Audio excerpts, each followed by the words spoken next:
hype about living the dream? It's time for truth. This is the place for tools, power, and real talk so you can create the life you dream and deserve. Your ultimate life. Subscribe, share, create. You have infinite power. Hello, hey there, welcome to today's episode of Your Ultimate Life, the podcast that is created for you, the listener, to create a life, a whole life, a complete embodied life, whether it's your physical stuff, your financial stuff, your family, whatever it is, that's rooted in your experience every day as purpose, prosperity, and joy. And the way you do that is by using your own life experience and your gifts and your skills and all those kinds of things. And so today I have a special guest, Kali. Kali, welcome to the show. Thank you very much. So glad to be here, Kellan. You're welcome. And I know just recently we did a LA Talk radio show as we record this, but this isn't going to be out till the end of November somewhere. And I gave you the date, doesn't matter, but it's going to be a while. And so we were talking just before the show about whether or not this is going to be different than the LA Talk radio show. And I said, yes, it was. And we started talking about the teaching and that the only way to teach is the embodiment. And you were explaining something to me that I stopped you and I want to get here on the show. And in the process of this, like I don't do introductions and we'll get that as we go. You're a powerful creator. You've written a book. And published a book through us, a book challenge that I have. And if you're interested, it's at dreambuildwriteit.com. I don't have that URL up here. I do sometimes, but not today. And you were saying something about a whole life thing, and I stopped you because that is the key. Life is not segments. It's not this piece and that piece and you know, we talk about it in different chunks. People have 12-part wheels and all that crap, but we only have one life and we're one person. So when you think about your work, and right where I stopped you, tell me what it is that you have that's this whole body system and integration. Talk about that. Yeah. Well, okay. So first I will say I will get to that answer, but it may take a while to get there. Okay. But you were mentioning something about our profession, us as coaches, and essentially the survival of that and what that will mean, what we will need to do, and which completely on board. Really, what you were saying is true authenticity. And showing up as who you're saying you are needs to be a part of that. And in order for that to happen, us as the coaches, us as the teachers, need to be living in the way that we're saying and that we're trying to promote. And so, and basically, you were like, all right, so let's talk about that on the show today. And what came over me in that moment is that, okay, so what I've created in the Renewable You method, which I'll get to, is really a full body, whole person practice. It is all about the body, the mind, the spirit, leading, really looking at oneself first and starting from a point of oneself. And so when I think about me personally embodying all of my teachings, initially what comes over me is, oh my God, like I'm not, like I'm definitely a human and a living, walking, breathing example of what a human is, and that some things I am doing well and some things, I need to work on a bit. So initially a little panic comes over me when I think about, needing to embody the things that I'm teaching, all of the time. But as also being a human, it's not about perfection. And that's certainly something that I explore in my book and something that I've, actively work on and have overcome, to a large degree, from how I was in the past. And it is that sort of need to feel like I'm doing everything well. And so, what that often, shows up as is performance. And so, essentially, what the performance piece, comes from a place of being very disconnected who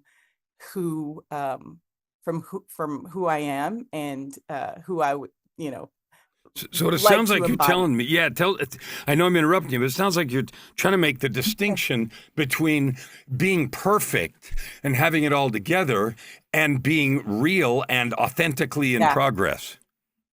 That's right. That's absolutely right. That's absolutely right. And being not being real, is a sort of disconnection, which really is what this is all about. Like helping you, or really showing how being more connected to you is the starting point for all of us, and for really all of humanity. So Just, you have a for a book. better It's world. called The Renewable I do. You. It's a beautiful book. I Yep. had the chance to both read it and participate in helping you get it into the world. And you're creating some products and stuff behind it. As I read the book, I was distinctly at one point your exact avatar in terms of someone who had the obsessive need to be right all the time, to have it figured out, that everything that was broken around me was somehow my fault. I should have anticipated and known that. And if I hadn't, it meant I'd screwed up in some meaningful way. And to the extent that if anybody around me, family, kids, I've been married and divorced 3 times, and a lot of this, is my own creation. But the anticipation that if anything was not right, I should have known it and anticipated it and fixed it ahead of time. And if I hadn't, it was not only, oh, too bad, but it was something foundationally wrong with me. It was that level of disease that I owned that you address carefully. And the process that you've just described, which is being open, vulnerable, authentically human, and actually engaged in the process of humanity, which is the process of growth, love, service in an authentic instead of a pretend way, or we can call it a performative way when we're performing a part, is a disease that I suffered with disastrously. And so, and you did too, in your way, in the book. It's one of the things that gave rise to this book. So I just wanted to say that as I read it, I recognized myself very clearly in a different incarnation of Kellan. Hmm. So what is it that, and what I told you is I want you to teach me. So assuming I'd come to you, not even really knowing what was wrong, but knowing I was busted as hell. Because for me, it involved drugs and all kinds of other stuff, but it doesn't matter what it involves. Like, what is the difference? And how do you identify and work with it between being authentically engaged in improving myself and being better, and the idea to have to prove it to everybody outside, in some artificial way that gives rise to this inauthenticity and performance? Yeah. So, you know, um, you and I would talk about, I'd want to hear a little more about your story if we were actually going to be working together. So I tend to approach this work in story, more so than in specific goals that one has. Like, I'd like to get kind of a fuller picture of what you see, and and and it reflect that back to you, essentially. But generally speaking, I'd be really curious about how where you turn your energy to, like what you spend your attention on, during the day, like how you spend your thoughts. What are you thinking of? Um what are you tuning into, essentially? And So I'd for like to me, get, yeah, yeah. I'll just do something. For me, I hated myself. I hated the life that I had. I hated everybody that I felt like had their hooks in me. I felt guilty at the same time because I shouldn't hate them. I should love them and be caring for them. And I have to go do whatever the hell it is that I do. In my case, I was a big shot executive and made a lot of money and had to keep doing that because that's what I was supposed to be doing. And so I was Yeah. torn between the feeling that nobody knew me at all. Nobody gave a crap as long as I did the thing I was supposed to do. And I hated that conflict. hmm And I'm curious, the nobody knew me part. What is that me part that you're lamenting that nobody knows? Well, I didn't have the sense that anybody asked ever about who I was, hmm what I was feeling or doing. I had just adopted these roles and therefore I should do them, and I had to do them really well, regardless of anything else, regardless of, where you get to a place where you are in a job and you hate it and you don't want to do it, and you want to, maybe you want to do something else or whatever, because it's like eating your life. It feels like I have to keep doing this, sort of that, and then sort of in a resigned way, feeling like, well, I have no choice. This is just where I am, and I have to keep doing this. That kind of I'm thing. doing this thing. I don't really care about, and I'm just going to keep doing it because either I have a responsibility to do it because of the work, or responsibility to other people to do it because, whatever, I'm responsible for them. But, there's this piece of me that nobody really gives a shit about, like nobody's paying attention to. Maybe you didn't say this part, but maybe there's some questioning in my head about that person too. Like, who is that person worth anything? Are they, do they have a purpose? So that might be a question that you're holding on to too. So I'd be very curious again to understand who that person is that you're holding, and to know a The other little bit more about. the other thing that was funny, I wanted to be, I was really, really gifted with musical talent. Okay. From my youth, I played 4 or 5 or 6 different instruments. I did really well at stuff. I have perfect pitch. I'm really good at arranging and leading people and motivating choirs, and I did all that kind of stuff. But that was deemed not okay, except in the context of either community service or church. So I was pushed away from doing that. I wanted to do that.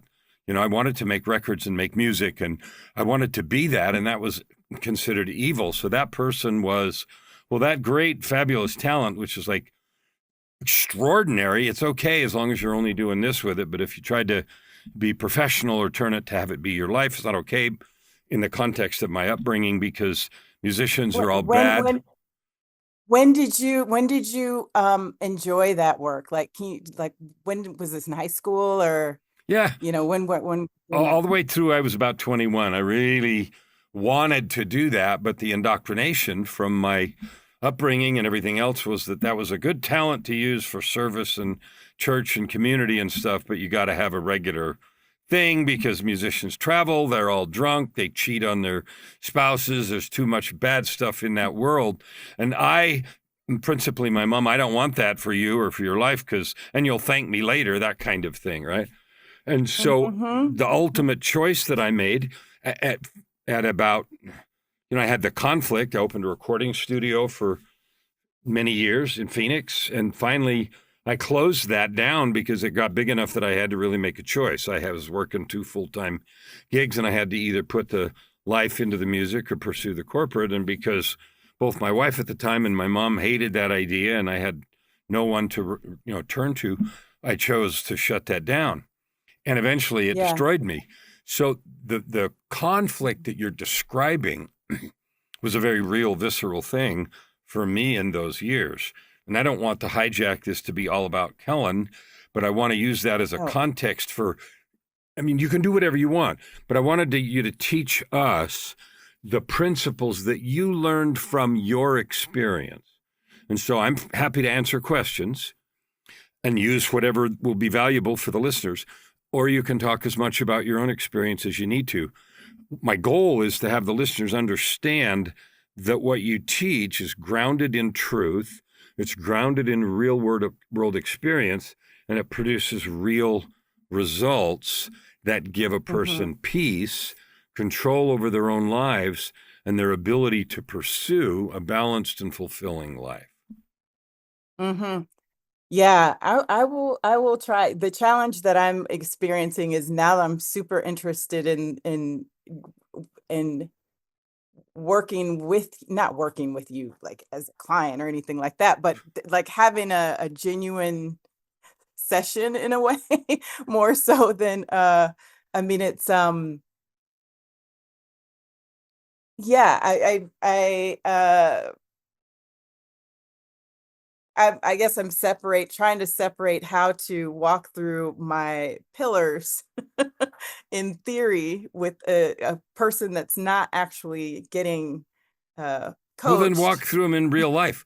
Go ahead. I'm okay to do that. I just want you to be able to express the most powerful and beautiful way, because what I want the listeners to learn is the truth. And your own journey through your own breakdown and your own burnout and your own experience taught you these things. And what I was thinking Yes. is you can use me if you want to, because it's here and I have it, and I recognized myself in those years past as one who was a victim of all that supposed to stuff. So we can do that if you like. Okay. Oh my gosh, I'm so new to podcasting. Hopefully, are you going to cut all this? No, I'm not going to cut any of it out. This is a conversation about the reality of the truth of what you Okay. teach. Like if you were in a Yeah, session yeah. with somebody, you wouldn't worry about, well, can we cut that last conversation? Oh no, not at all. I'm just All right, trying to don't worry about it. yeah. No I one's going to actually cut love anything. that conversation that we were having. I'm All just right, well then let's have it. Go. And so that, yeah, I shut down the studio in 1995. It 92, I mean 1992. For the next 8 years until 2000. It felt like I built a whole life on top of a rotten cellar and first floor, and I just sort of paved over it all with concrete and built another life Yeah. that was very, very successful until in 2000 I fell apart and, just completely got lost in drugs and in alcohol and rehab and addictions and destruction because of the Hmm. what was then now decades long that was conflict on the surface until I buried one of them completely and left it buried for 8 years, and that destroyed everything. Hmm. Hmm. I'm curious, you mentioned the music part. Was that, would you say that was the having to sort of push that part of you down? Was that the challenge, the main issue that was causing all of this other, disruption and disconnection?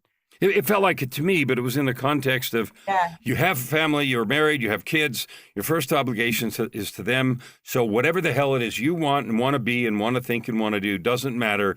It's all second, da da da. And I wasn't trying to deny any responsibility. It's just, how do I want to show up in the world doing these other things? No, those things suck. You need to do it this way. And I happen to have been able to create a really successful executive and consulting career, in two Hmm. countries and big shot, this and that and the other, that I didn't really give a crap about. I just happened to be really good at. Hmm. Hmm. And that is what happens, right? That's, That's exactly what I'm happened. as I'm listening to you, of course, I'm thinking of my own experience, but which is a very different story. I guess I would say I had success too in the parenting realm. Not, it was very different area of life. Than the corporate, high executive route, and but it's similar. Where there's a sort of losing of yourself by doing that which you think you should do and that you feel obligated to do well. Like in my case, I definitely had a loving family, but I had a single my mother and who was very scrappy in her trying to get us raised well, and but I found myself in a married with, several with 4 kids and in a privileged, position. So I felt that I needed to be and do and show up much, all in the parenting and and do it, a million times better. And so overperform. And so what that meant was, yes, there was a sort of disconnection from those things that um I loved, which, were really exploring the world, talking to, traveling and speaking with people, just connecting with people sort of more fully. Art, I certainly put that to the side. I put my career to the side up until recently, and which, kind of brings the two together, both art and connecting with folks. And so, yeah, I think a large part of that sort of pushing down is what creates this sort of dissonance and unhappiness and can lead to So this is all sorts of fabulous. bad. Yeah. So you look at the circumstance I had, which was real. You look at the circumstance Yeah. you had, which was real. And if you change the names and things, it didn't mean that you weren't going to be a good parent. And it didn't mean that I wasn't going to take care of my obligations either. But you were sacrificing your ability or willingness or thought that you couldness, whatever it is, to be a good parent while you had the opportunity to explore the gifts, Yeah. talents, and expressions that you wanted to do. And you felt like you not only had to do it a certain other way, but you had to overperform and do it a million times better and be like all Hmm. in, all over the place, which certainly mirrors Hmm. my own. I had to have everything else tuned up.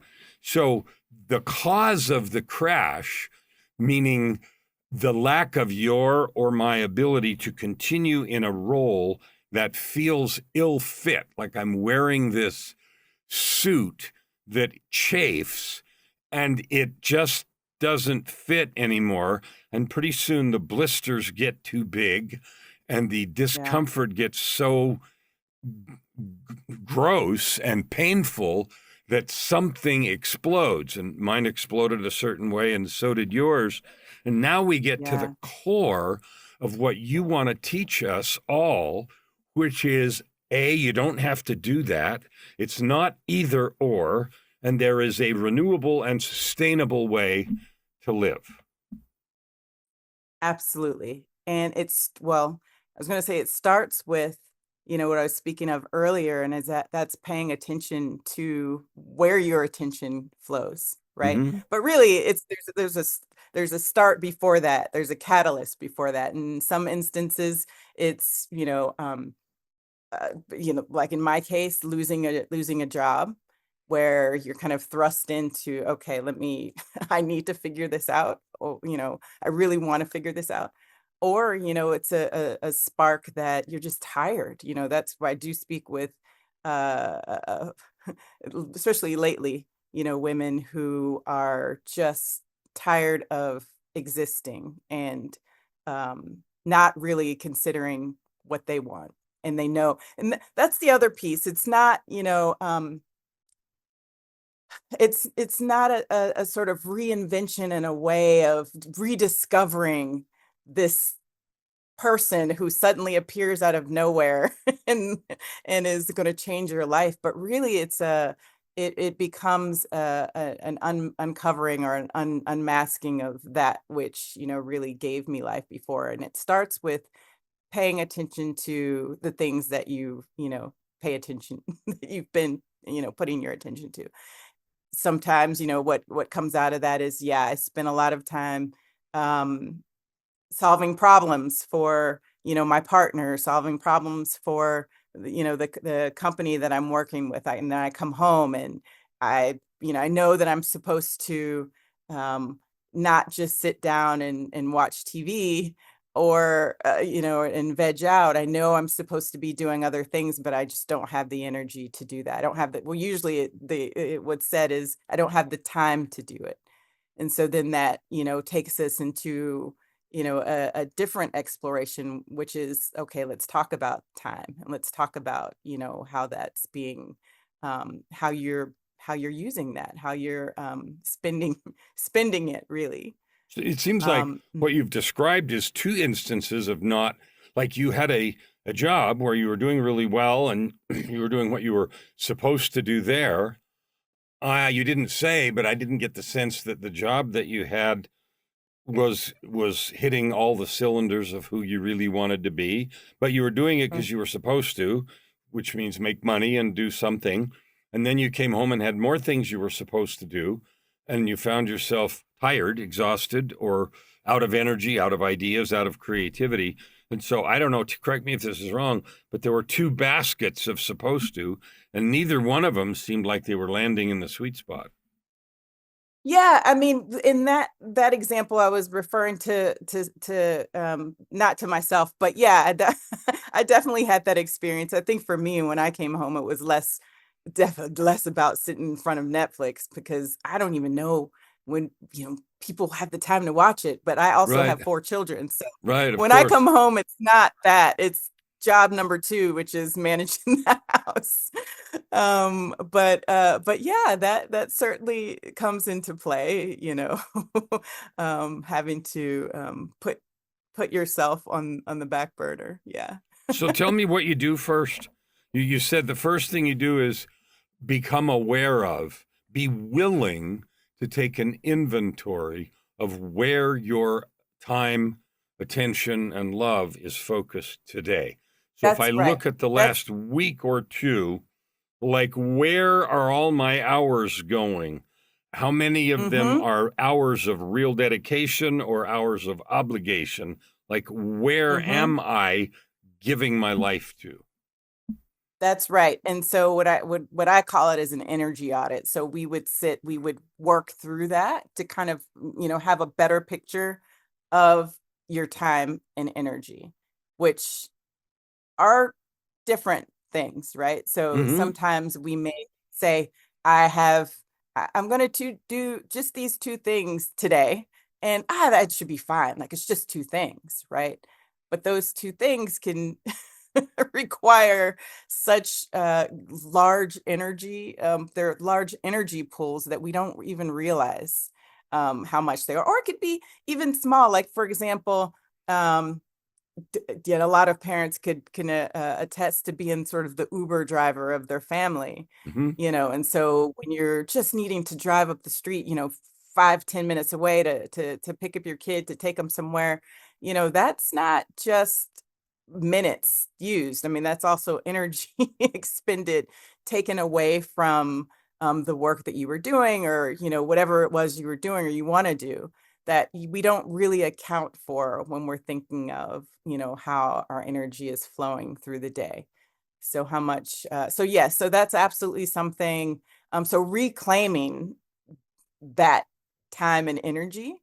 And by the way, these steps that I'm walking, they're not iterative in the sense that you need to do one and then the next and then the next.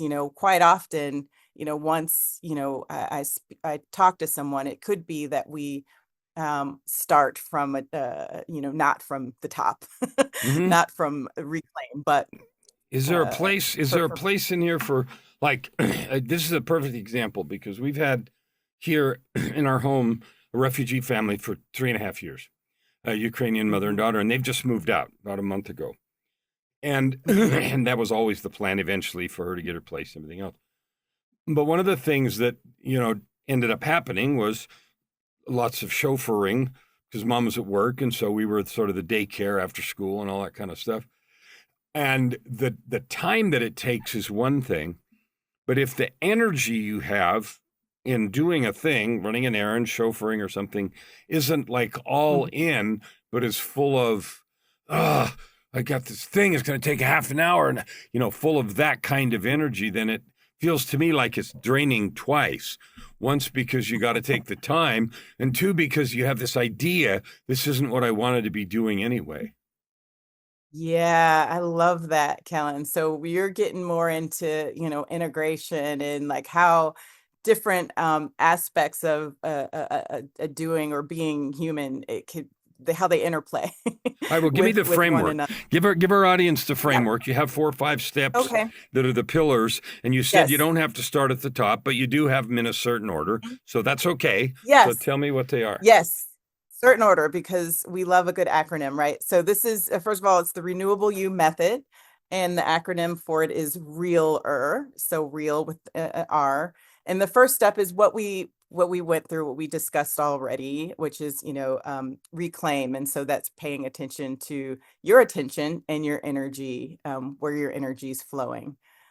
We also, there's also ease, which really helps us to create the condition for energy flow. So it's getting quiet, um, uh, throughout the day, throughout the week, so that we can open up space for, um, to accept, the chaos. I shouldn't say the chaos.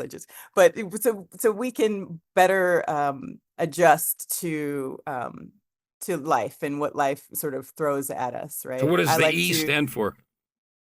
The E stands for ease, right? So ease for ease, right? So it's reclaiming, then ease. So, using stillness as a strategy So, more so let me so ask you a than question about as that. a, So ease, yeah. somebody could say ease. So all of a sudden something's easy.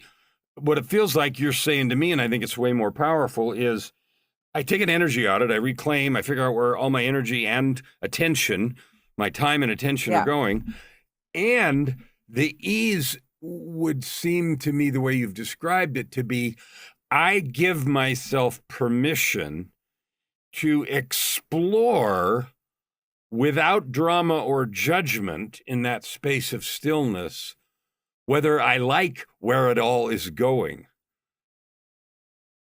whether I want Yeah. this to be my distribution. In other words, here's my 168 hours in the week and my 168 hours of time, 168 hours of attention, energy, and love.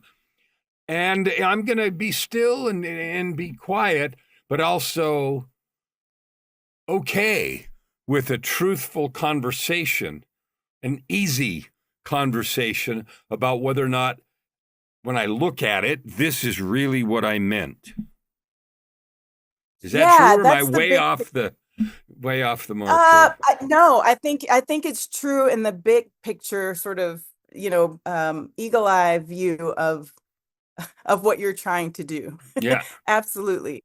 And it's sort of, more, I guess, what is it? I always confuse my metaphors, but is it like the bird's eye, the close-eyed view of things? It's throughout your day. Like, are you giving your time, your body, and mind enough space to be, to rest, to not be active, to even allow for new thoughts, to allow for new ideas to even come into to So is the play. Quite ease, often, you said there's folks that are quiet, so stillness, so that I can have the ease space? for ease, yes, it's stillness. It's Okay. stillness, Okay. getting still. So, and using stillness as a strategy, not as a point of, oh, I'm being lazy or weak or, not powerful in this moment because I'm not showing up and doing things. I'm sitting, Mm-hmm. I'm, resting, which for a lot of us is, I Taboo. mean, not to be hyperbolic, but is revolutionary. Yeah, it's you taboo. You're know, not supposed to do that, right? not supposed to do that. So this is acknowledging the necessity of doing that, and how doing that interplays into the bigger picture of creating this person and this life that we want to create. So ease is important to that, for that. Attune, which is the A, Mm-hmm. um, is honoring the idea that we go beyond our sort of cognitive brain intelligence, right? This is another something else that in our culture is kind of heralded as, the king of everything, like our thinking and our ability to think and be smart and, remember and process, right? But that often comes at at a cost of not honoring our other intelligences that we have available to us, which is or are our intuitive intelligence and our somatic or our body intelligence, right?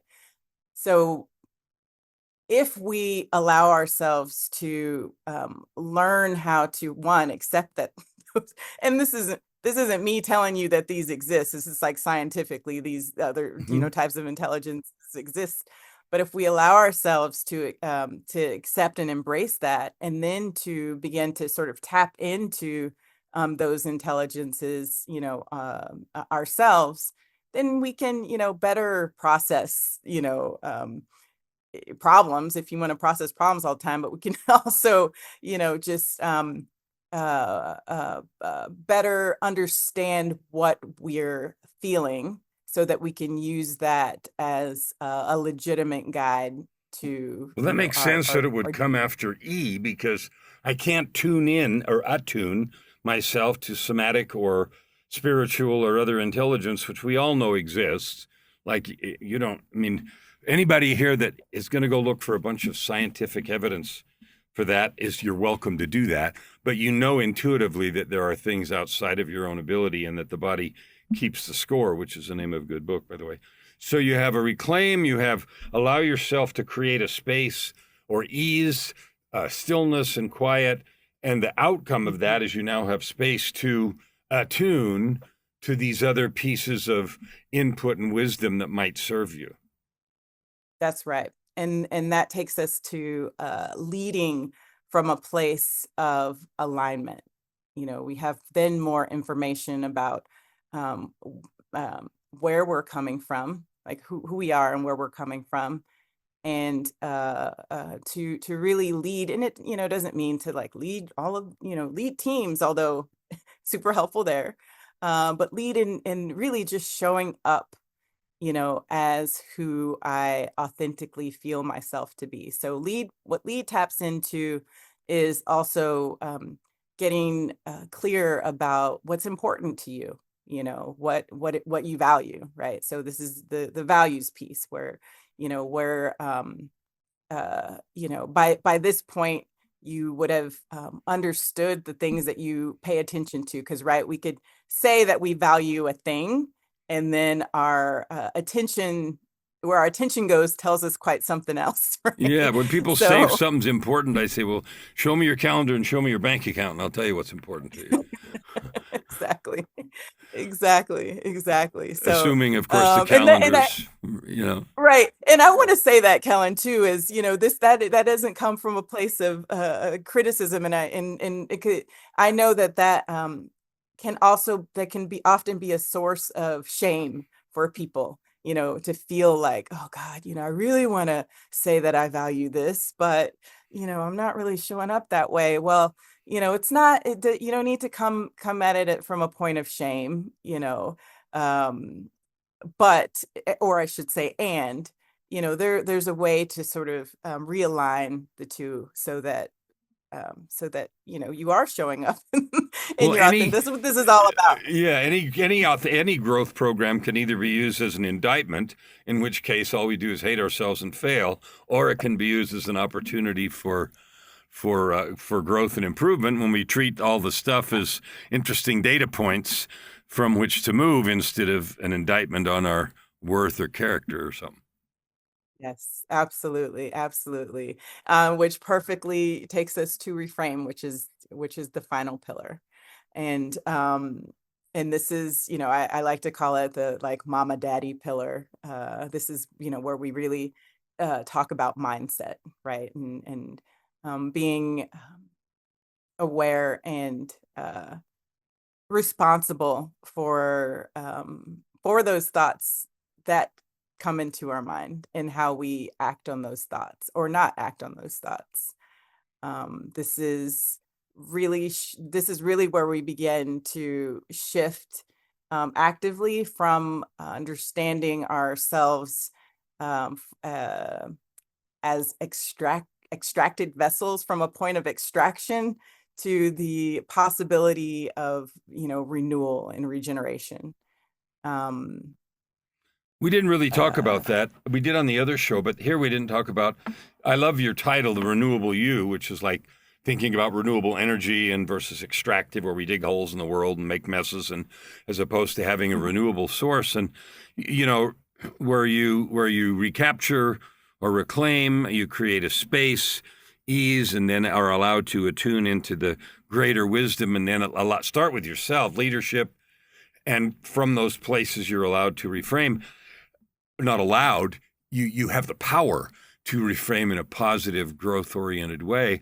As you've walked through that, mhm. and I think back to my own situation, if I had had someone, if I'd had this information and someone that would have helped me, because I was a mess for those years, if I had had this, any of these practices or this stream of practices, it's not difficult for me to see that I would have been able to create a different path instead of, where I went. And I say that by way of endorsement.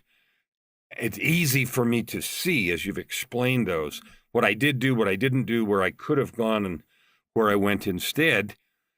And how do you help your clients, people that look to you as someone who's walked this road, to help them avoid more serious problems or breakdowns by applying this? How do you work with people to do that? Yeah. Well, I think that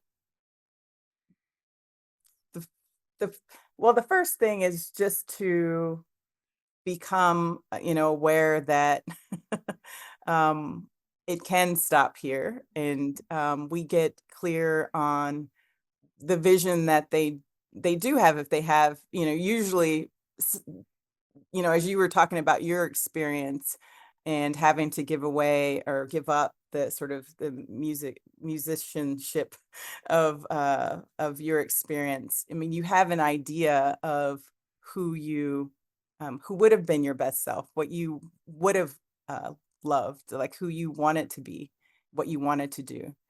And so sometimes just giving folks permission, oftentimes, to really think that through and to expound on that piece, that vision of who they see themselves, um, is a great starting point. That's where we start. Whether it's an individual or whether I'm working with a leader and they're talking about their teams, it's like, okay, let's think about, if your magic wand moment, and you could envision, from sight, from smell, from even textures, like what would be different in this moment. Let's begin to paint that picture. Hmm. And quite often, uh, there's a blank slate. There's a white piece of paper of I don't know. I haven't even And had time to worry about it. I don't know. That kind of thing. right, exactly. Um, and again, that's also a place of, for some folks, some shame of I should know and why don't I know? That, But that would have been me. we Yeah. right, right. And, I mean, maybe some of that is good for therapy, but I don't spend too much time in that. We need to, figure it out and create it if you don't know. I'm all about, if you want to do something, if you want to be something, then be it and let's create it. And so that's where the sort of I mentioned before, the artistic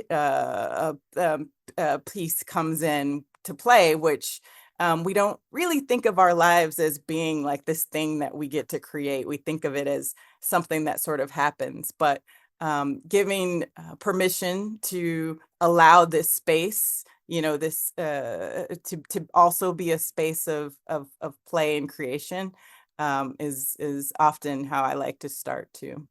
I love that. And I want everybody that's listening to hear that. Allow yourself to create. You do create your life. Most of us create it from obligation and from simply allowing the crap that's going on around us to define everything, from how we feel to what we're supposed to do next. And you've painted a picture of starting from a blank piece of paper.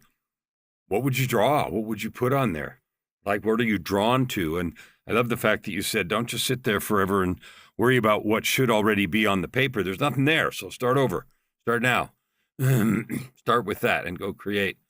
If somebody wants right now to have you help them and they recognize themselves in this story, what would they do? Where do they go to get a hold of you or talk to you? Yes, please, you can send me a direct email. It's super easy. Kali, Kali at theearthyexecutive.com. You can send me an email. I'm also very active on LinkedIn. So it's my full name, Kali Fields Williams. On LinkedIn, you can send me a DM there and we can, I would love to meet you and we can get started there. I can tell you, listeners, that I know Kali from having worked with her writing this book and having interviewed her before and just having talked to her a number of times. I can testify or attest to her openness, her authenticity, and her skill with these practices, and her desire to help those who are